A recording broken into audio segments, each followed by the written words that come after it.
இன்றைய காலத்தில் குழந்தைகள், பெரியவர்கள் என அனைவரும் சந்திக்கும் பொதுவான பிரச்சனையாக தூக்கமின்மை உள்ளது. நம் உடல் சீராக இயங்க தூக்கம் அவசியமான ஒன்றாகும்.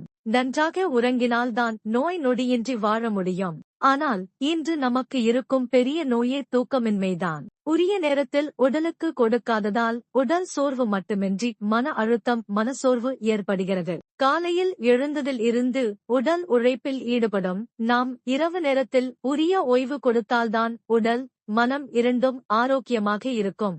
வேலைப்பளு, உடல் நல பிரச்சனை, குடும்ப பிரச்சனை, கடன் பிரச்சனை என்று பல காரணங்களால் தூக்கத்தை தொலைத்து வருகிறோம். இரவு நேரத்தில் தான் தூக்கத்தை கெடுக்கும் பல எதிர்மறை சிந்தனைகள் நம் மனதில் தோன்றுகிறது. தூக்கத்திற்கு மாத்திரை எடுத்துக்கொண்டால் அதுவே பழக்கமாகிவிடும். அது மட்டுமின்றி அதிகளவு தூக்க மாத்திரை எடுத்துக் கொள்வது நம் உயிருக்கே ஆபத்தாகிவிடும். இயற்கையான முறையில்தான் தூக்கத்தை வரவழைக்க வேண்டும். மனதை அமைதியாக வைத்துக் கொள்ள தியானம், யோகா போன்றவற்றை செய்யலாம். இது நிம்மதியான தூக்கத்திற்கு வழிவகுக்கும்.